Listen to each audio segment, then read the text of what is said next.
We love it when people reach out to us and ask us to talk about a topic. One of our loyal listeners emailed me and said, "Why don't you talk about Terrion Arnold today?" You know what? It's a pretty good idea. That's what we'll do. Locked On Bama, your daily podcast on the Alabama Crimson Tide. Part of the Locked On Podcast Network, your team every day.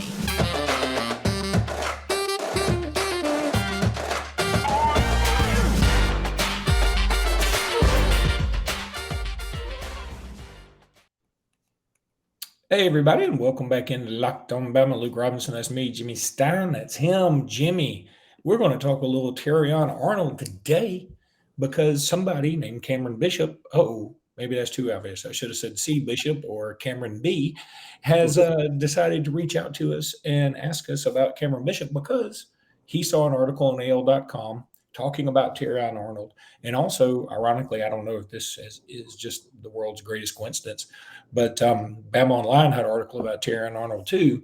And it's a good article on Bama Online, on Bama Online and on AL.com. Mike Rodak. By the way, Rodak, Rodak was the villain in Space Giants, right? Does anybody else know that? I hope. And Little Giants? Space Giants. Oh, Jesus.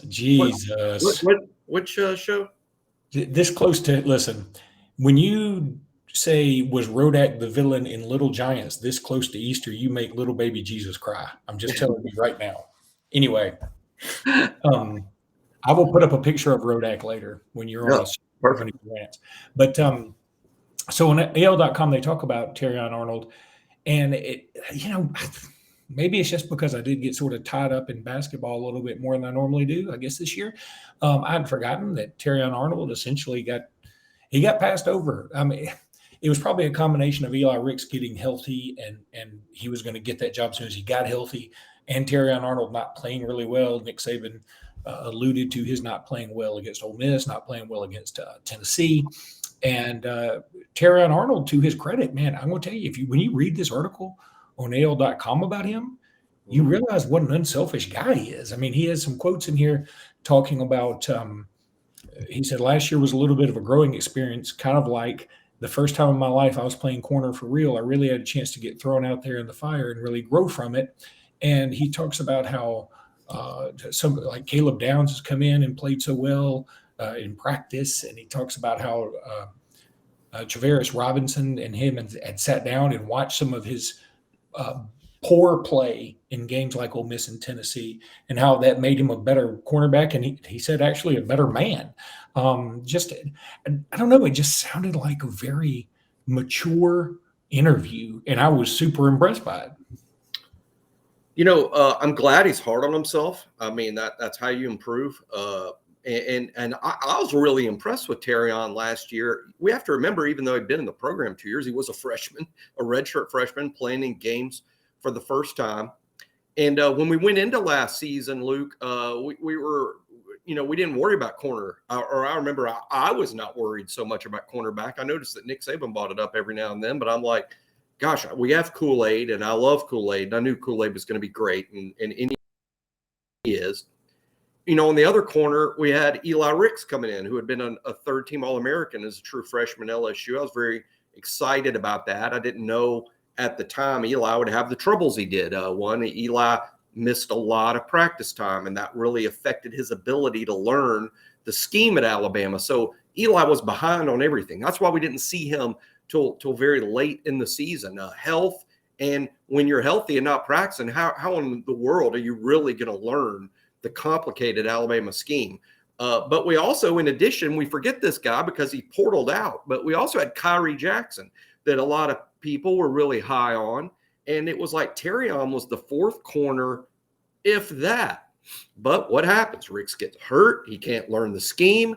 Kyrie plays when Ricks is out, and early in the season, it was Kool-Aid on one corner and Kyrie on the other.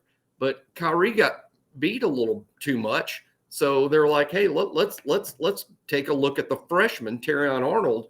And basically, Terrion Arnold beat out Kyrie Jackson. Terrion's the reason Kyrie has portaled to Oregon, where he'll very likely be a starter for the Ducks this fall and a good player. How did he do? There are ups and downs. I mean, good luck being a freshman cornerback in this league. I mean, look who you're playing against, and you're man-to-man all the time against SEC receivers whose next stop is the NFL, and he's a young guy. I think Terrion was really good. Let's remember this, Luke. Kool-Aid played quite a bit as a freshman. Now, he was a true freshman. Kool-Aid played quite a bit. And there were fans that we had online on message boards and social media who were tough on Kool-Aid, didn't think much of him. I was. I thought what Kool-Aid was doing was incredible. And now he may be the best cornerback in college football. I'm not saying Terrion impressed me to the extent I don't think he's Kool-Aid, but hey, there's a gulf between where Kool-Aid is and where not being a very good player is. There's a gulf, and Terrion's a little closer to Kool-Aid than not being very good. I think Terrion did fine. One big point, though, I want to make, and I think this is the biggest point when discussing Terrion, and Kool-Aid's directly involved in this, because McKinstry probably is the best cornerback in college football. These other teams, they're not idiots. They're going to see the tape. They know Kool-Aid by reputation, or they know him by the tape. They're not throwing at Kool-Aid this year. Kool-Aid's going to catch a cold. He might as well just bring a blanket and a book and a bottle of wine out there.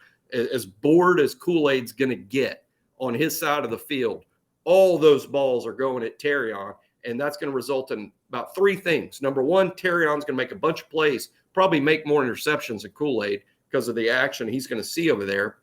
But number two, he's going to get beat. He's going to get beat, and I think fans might get pretty rough on him because it's a bet every year you can win. Who's the least popular player on the team every year? A cornerback, because that's who is obviously beat. It's not as obvious when one of the 10 other defensive players mess up or don't do as well, but it is obvious when the corner does. I think Terrion's probably going to get over-criticized, but it's because they're going to go at him because they're not going to go with Kool-Aid. But that's what I think. I think he's a good player. I was just really taken aback. He also mentioned Earl Little. I thought, again, it just sounded like a mature interview. And for whatever reason, Terrion Arnold has always struck me as an athlete who probably needs to work on his technique. I mean, if you remember when he first came to Alabama, there was talk that he was going to play basketball. In fact, he thought he'd play basketball as late as last summer. Now he's given that dream up. But, he just seemed like a guy who had all these athletic tools, but maybe not going to be a perfect fit in any home or any position. And so I just thought it was really mature, and I think it's such a good sign. Again, my optimism for this season continues to grow based on Nick Saban's comments. And then when I hear players like Terrion Arnold speak, I'm like, okay, this sounds like one of those kind of older school teams. By the way, Jimmy, the show Space Giants, this is Rodak. It was a Japanese live action show. This is also Rodak. That's he doesn't look so much like a villain as he looks like he's a space invader who also has a windowless van that waits outside of kindergartens. And here is the hero, Goldar, also looks like he has a windowless van parked right behind Rodak's. But that was, look at that. That is just horrible. But it looks a little bit like Whitney Houston's stalker in The Bodyguard. That also was Goldfinger 2 was really a bad movie. Look at that. Anyway, no, that's the reason I hate the Atlanta Braves, because see, the Braves used to only be on TBS, right? And when I would come home from school, I would walk to my grandparents from school, and Space Giants would always be up in the afternoon, unless the Braves were playing, and the Braves preempted Space Giants. And I vowed at that young age to always hate the Braves. Let me tell everybody, if you want to bet on the Braves, well, then you can do so from FanDuel. And that's, grand slams, no hitters, double plays, they're all back. And there's no better place to get in on the MLB action than on FanDuel, America's #1 sportsbook. That's because right now, new customers can step up to the plate with a no-sweat first bet up to $1,000. Just go to FanDuel.com/lockedon, sign up, place your first bet, and get up to $1,000 back in bonus bets if you don't happen to win. You can bet on all these kind of oddball things too, like will Aaron Judge pick up where he left off last year and have a home run? I think he's hurt right now, but I'm not sure. I don't really follow baseball. Will a pitcher go over under on strikeouts? Things like that. You can bet on some funky stuff. Will the Braves pre-up Space Giants? I don't know if that's on there anymore. So don't miss your chance to get that no sweat first bet up to $1,000 when you join FanDuel today. Go to FanDuel.com/lockedon to sign up. FanDuel is an official partner of Major League Baseball. Also want to thank you again for making us your first listen. I always forget to say that the first because I'm so busy concentrating, not asking Jimmy how he's doing. Anyway, so no one cares. Jimmy, we were talking yesterday on the pod about reviewing what we've learned so far in the spring. We talked wide receiver, running back, and quarterback. And now let's talk a little tight end and a little offensive line. I want to keep this segment a little shorter because I do want to go over Mel Kiper's mock draft in the next segment. And that may be a little longer, but tight end wise, you've got Robbie Oost, right? Am I saying that right? That's how I said Oost. Yeah, Oots. Yeah. It seems a little screwy. Danny Lewis is on the team. He's been getting some run at first team, which, okay. Honest to God, if you had told me name every player you can on the roster, I would have forgotten Danny Lewis was on the roster. That doesn't mean much, but usually I'm pretty good at knowing who's on the roster. And frankly, I'm a little surprised, but pleasantly surprised. Then there's CJ Dupree, who sounds like a DJ at your uncle's third wedding. But I suspect he is going to be a good player. I know he was pretty good at Maryland. And then there's Amari Knobloch. Now, that's the guy I want to see. That's the guy I want to be the guy.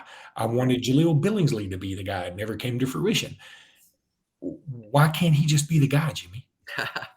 Well, I think Amari is a really good player, and I think we're going to see more of Amari this year than we saw last year. I think he's progressing. I think he's a guy that I'm not going to call him a starter, but, you know, a thing I stress all the time here on the show, Luke, if you play with the first team, you're a starter, as far as I'm concerned. I mean, if you play with the first team and the game's undecided and you're playing LSU, or you're playing Tennessee, you're playing Auburn, and you're out there playing with the first team, you're a starter to me. And I think Amari is going to fit that description this year. I think we're going to see him with the ones quite a bit early in big games. I think he's a significant player. To me, I kind of address the tight end issue, though. Who's going to play the most snaps of the tight ends that are going to play our two tight end positions? Why? That's a traditional inline tight end, lines up next to a tackle. And the H, who's kind of a move player. He may line up at the line of scrimmage. He may line up in the backfield. He may line up split wide in the slot or even further wide. That we call that position the H. You know, who's going to play the most snaps? My money's on CJ Dupree. I think that's why we signed him from Maryland. And I also think CJ is a block first tight end. And I think that's why we signed him. I think we needed someone that we can depend on to get that edge blocked, because we are recommitting to being a physical offense, and you need a tight end that's going to get that position blocked. Amari is more of the H. He's more of the guy you move around trying to get mismatches and throw the ball for him. That's probably the best way to describe it. I think there will be a role for him, and that's his specific thing. But if Amari wants to cut into CJ Dupree snaps, if he wants to cut into Robbie Oost snaps, he's just going to have to gain weight, bigger, stronger, better blocker. This position, I call tight ends block first or catch first, right? But that's oversimplifying things. This is a fact. You got to block. You play that position, you got to be a blocker. Yeah, you're going to catch balls if you're good at that, and there's a role for that. But Amari will play more and more snaps as he becomes a better and better blocker. I'm sure he's our best pass-catching tight end right now. But it's not going to do us any favors at all if he catches 3 or 4 balls a game, but on the other 25 snaps he plays, he gets absolutely whipped, and they're tackling our running back in the backfield. So I think with Knobloch, it's a matter of gaining confidence as a blocker, gaining skills as a blocker. We'll see more of him. I think Dupree and Oost we'll see quite a bit because they're good blockers. Dupree's a good blocker at the line of scrimmage. Used a good blocker away from the line of scrimmage.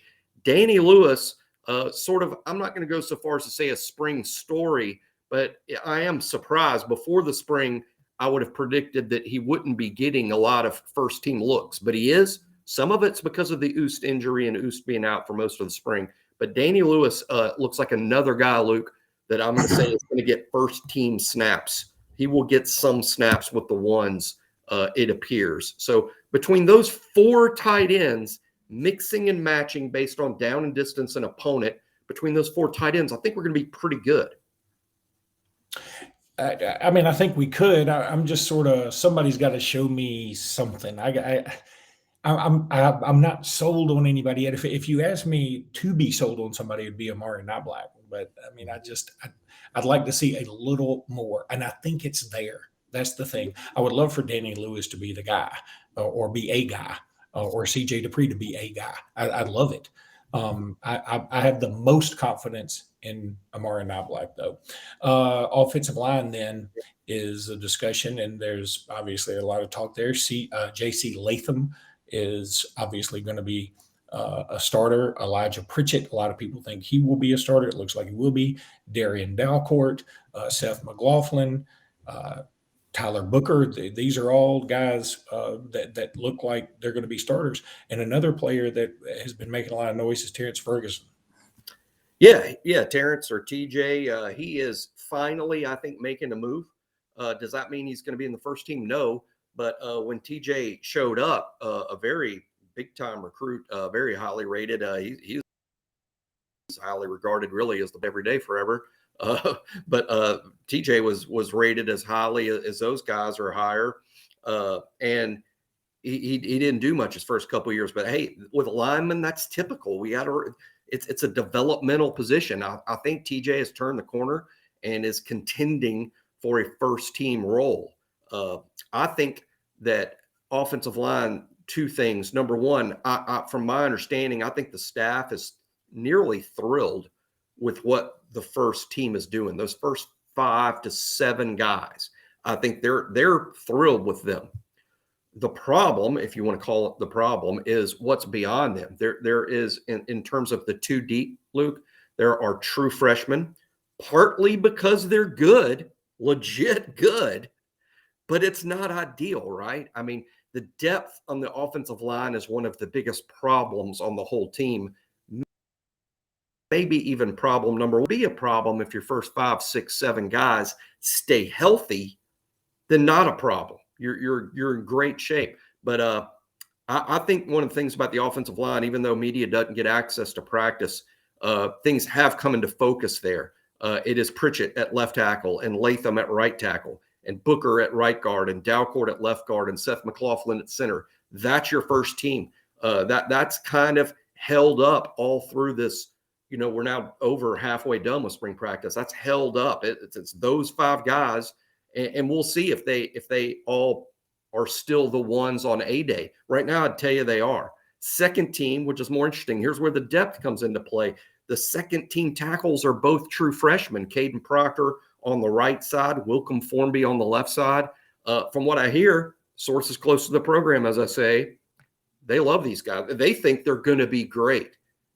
It just might not be ideal that they're so young and they're the second team guys. Second team center, in reality, is Darian Dalcourt. If Seth got hurt, Darian plays center. But in terms of substituting an entire new offensive line, because Dalcourt's first team at left guard, the second center is James Brockermeyer. He's coming along. I think he's a good player. I think Jay Brock is very likely a starter for Alabama down the road. I know you like that Jay Brock. I just it's so funny. It's so funny when I do it too. It's so funny when middle-aged white guys try to get in on this. We're pals. We're pals. Hey, me and Jay Brock just chilling. I saw him on campus. I guess it was Saturday. I saw James Brockermeyer. So since please tell me you did not call him Jay Brock. I did not. I did a really good job of not talking to him at all because we're strangers. But I saw him, so I'm joking that now I can call him Jay Brock because we're practically friends because I saw him in a non-football context. Walking. It would have been less embarrassing if you had said, hello, James, would you like to go to this skating rink with me this afternoon? That reminds me next time we do basketball to retell my Rod Grizzard story. I've told it. I'm sure I talked in Tuscaloosa 7 times. It's so old. It might not have made it to Locked On Bama, and it's so old. Maybe some have forgotten. So we'll do the Rod Grizzard story one day, but because it's along these lines. But Jay Brock at center. All right, Rocket Center. We're going to cut you off here. TJ Ferguson and Jaden Roberts are the second team guards right now. Ferguson sort of making a move at the first team. Proctor sort of pushing for a first team role. I think those would be the first 2 guys from the second team that would be, contenders to start if something falters with the first 5. But I think the staff is pretty happy with that starting group, and the offensive line is less of a liability and more of an asset this we can keep those first 5-7 guys healthy. All right, Jimmy, let's take a break. When we come back, I want to discuss Mel Kiper's latest draft. And we're back. Speaking of Mel Kiper, if I do this, I think I look like Mel Kiper in a way. Congrats. Like if I do this too. I mean, I have to. Does one say congratulations for that? I don't know. I don't know if it's good or bad. I mean, I'm glad I still have my hair, but the widow's peak thing. There's probably Mel Kiper groupies. Oh, I'm sure. God. Mel Kiper, you can't. He slays. You can't get the women off Mel Kiper. He slays. He slays, as the kids say. Anyway, you and Jay Brock were talking about. Yeah, that's what we talked about. Yeah. Anyway. Hey, Jay Brock, JS. Hey, doesn't that Mel Kiper? He slays. Mel K has Bryce Young going 1, which okay. Finally, somebody. I listened to a couple of guys yesterday on the College Network, and Dari Noka, who is actually on the SEC Network, he was like, "Look, he's a Carolina fan apparently," and he was like, "I would probably pick C.J. Stroud," and I think Neuheisel and maybe one other said, "Look, you're crazy. I mean, you got to take Bryce Young if you watched him play." And he was like, "Yeah, I'm just so worried about his size." And he's like, "Well, were you worried about his size when he played for Alabama in the toughest league in the country and his offensive line wasn't great and neither were his receivers? Were you worried about his size then? Because he was the same size. And were you worried about him when he took all these shots to the head against Tennessee? They weren't called as targeting. Or when he ducked under players like he did against Texas to pick up a big first down that led to the game-winning field goal? Worrying about his size, I mean, I would get it if he weren't so deadgum talented and hadn't proven himself time and time again.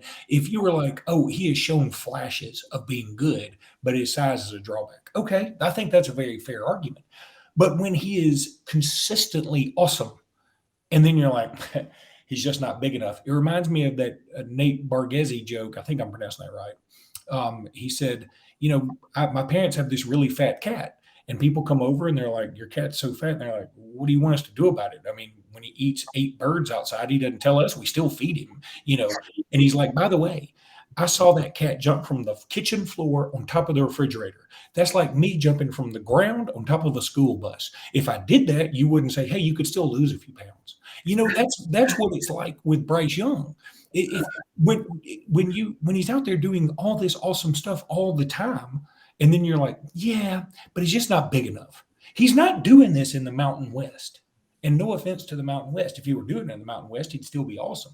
But I'm saying he's not doing this in Pee Wee football. He's doing this in the SEC against a really tough schedule on the road in hostile environments without Ruggs, Judy, and Devontae Smith and Jalen Waddle, by the way.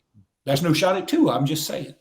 I think Peyton Manning had a real good line last night on the All Access Manning show that they had on ESPN too, and it was very good. It was all dedicated to Bryce last night, and they were addressing his size, and Peyton had a good line of, Bryce has been this size for a while now. This isn't new to him. He's been playing football at this size for a while. He said his size would be a bigger issue to me if all along he had been 6'4" and he just woke up and now he's 5'10".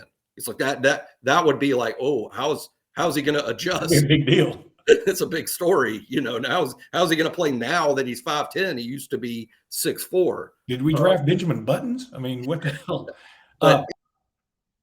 I think size is you take the Bryce sunglasses, Bryce shades off, and sit in an NFL war room and you're discussing this, I think his size is a huge deal because it's an outlier. It takes guts to break the mold and draft the outlier. I mean, he'll be the first player of this size ever taken as the first pick, or ever taken in the first round, or maybe ever taken in the draft.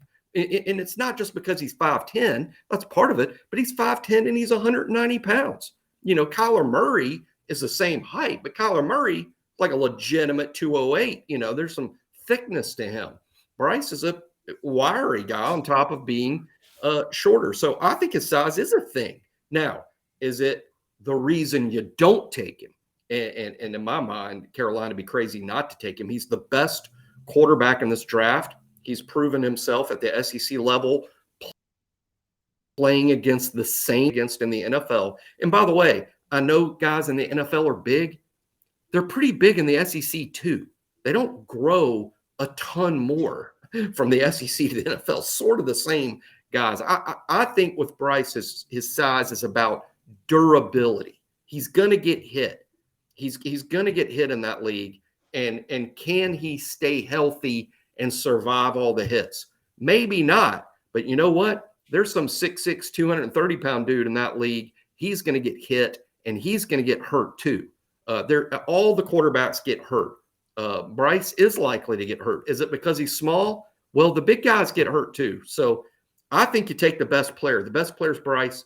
I fully expect Bryce to go number 1 to the Panthers. I really think so. I have a preference that he go to the Texans at 2 because I think he'd be slightly set up for success a little more in Houston than he will be in Carolina. But Alabama's never had the first pick in the draft. And as an Alabama fan, I'll be really proud to finally have Bryce Young be that guy that was our first pick. Yeah, and I mean, I was going to spend a lot more of this segment on the mock draft itself, but I think we'll just keep it with Bryce Young. While you were talking about that, about the big guys getting hurt,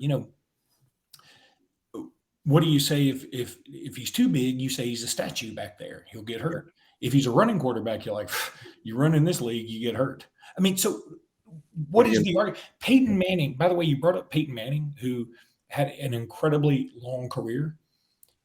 The Colts pretty much let him go because they were scared. Remember, he had this horrible neck injury, and they were like, I don't know that you will ever move your neck again, much less call Omaha.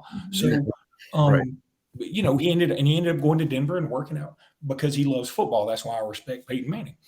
By the way, Jake Butt was also on the college show today, the former Michigan tight end. I love this statement. It has nothing to do with Alabama. I just think that if you like college football, you'll like this statement. Because they asked him, the host asked him, he's an analyst now, I think, for the Big Ten Network. They asked him, so, Jake, you got hurt in your bowl game. That was not a playoff game. It was just a simple bowl game. Do you regret that? Because it probably cost you some money in the NFL and may have cost you a longer career. He said, I don't regret it one iota. He said, I was the team captain. He said, a little known fact was I was sick before that game. And I was getting IVs and I was getting all this stuff. And he was like, I wasn't missing it. And he said, because I was team captain, it meant something to me. It meant something to my teammates. And I went out there and played. Again, I'm not taking a shot at anybody who sits out a bowl game or anything. I'm just saying it's okay to acknowledge people who still play football for the love of the game and understand, there's risk involved and I might cost myself some money, but he did it. And if you don't respect that, I don't know what to tell you. And because you respect it, it doesn't mean you take a shot at Christian McCaffrey or whoever has sat out a bowl game in the past or by the way, Bryce Young didn't sit out a bowl game, but I mean, anybody for Alabama that has sat out a bowl game. So anyway, Jimmy, that's going to do it for today's podcast. We'll be back tomorrow. And by the way, Jimmy, I had a thought today while I'm out. I'm doing some manual labor here in Indianapolis. And one thing you and I did on Talking Tuscaloosa one time was we drafted our all Saban teams and we went back and forth with it. And it was really unfair because whoever got the first pick was going to pick Tua. And because there really wasn't, at the time, there wasn't another quarterback to go with. I mean, you could go with A.J. McCarron, but I mean, A.J. and Tua is not. Now we got some competition. At quarterback. So I want to do that again. You and I will have our all Saban team draft, and then we will let the listeners decide which team would win. No, I like it. And I like it. Can we draft Saban kids that at LSU or Michigan State? No, just Bama. Okay. Yeah. Nice I was just thinking that it would be fun to draft Marcus Spears. or Jamarcus Russell. I know you like that mobility. I Um, haven't given up on him. I'm still waiting for the comeback. all right. All right, buddy. We'll talk tomorrow. Until then, roll tide. Roll Tide.